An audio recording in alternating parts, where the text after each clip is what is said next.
Deuxième fantastique sur lequel on a travaillé ensemble à l'école de golf, la posture. Dans la posture, il y a des éléments à mettre en place pour essayer de tourner le mieux possible tout au long du mouvement. Donc la posture va être considérée pour moi posture athlétique. Donc ce qu'il est recommandé, c'est d'utiliser correctement ses articulations et de profil. La posture idéale est on fléchit légèrement les genoux, on sort les fesses, le dos bien droit et les bras à l'aplomb des épaules ici.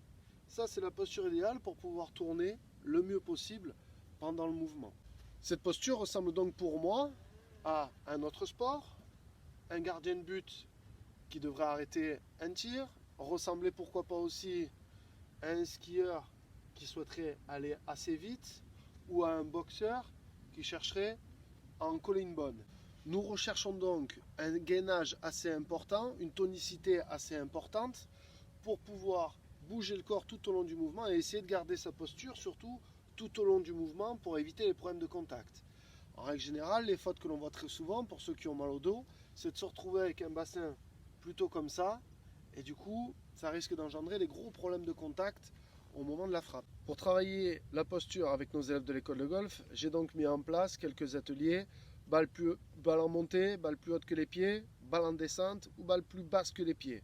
L'idée est de maintenir sa posture tout le long du mouvement et de trouver des petites astuces pour essayer de faire le meilleur coup possible. Balle plus basse que les pieds et incidence que ça peut avoir sur votre coup.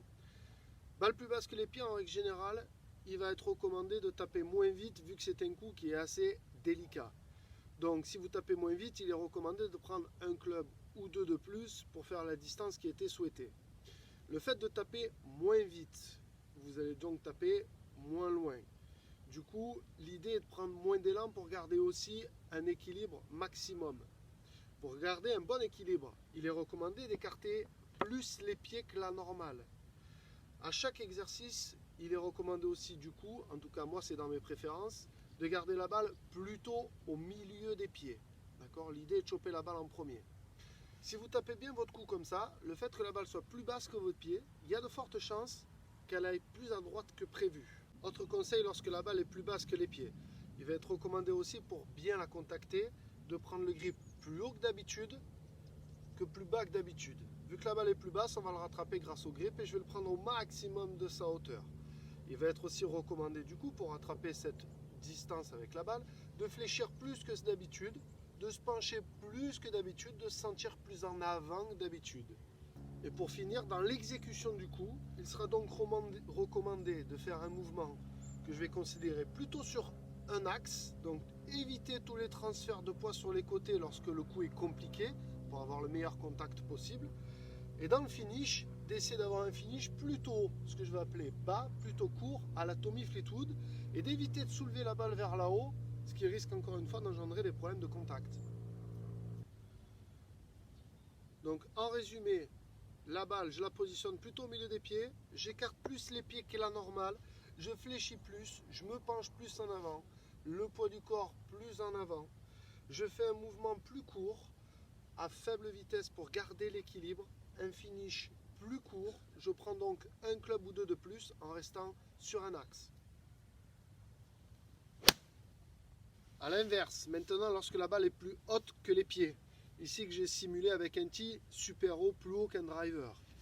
Ce qui va être recommandé, toujours taper moins vite parce que c'est un coup désagréable. Mais plutôt que d'écarter les pieds, je vais resserrer mes pieds pour me faire plus grand.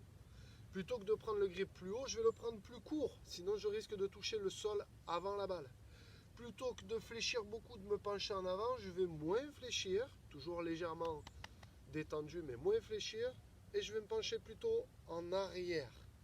Ma balle au milieu de mes pieds, je vais taper moins vite, donc je prends un club ou deux si je veux toujours aller jusqu'à ma cible. Un finish toujours plutôt court, un mouvement plus court pour garder l'équilibre. Le seul inconvénient, c'est qu'il y a de fortes chances que ma balle risque d'aller plus à gauche que prévu.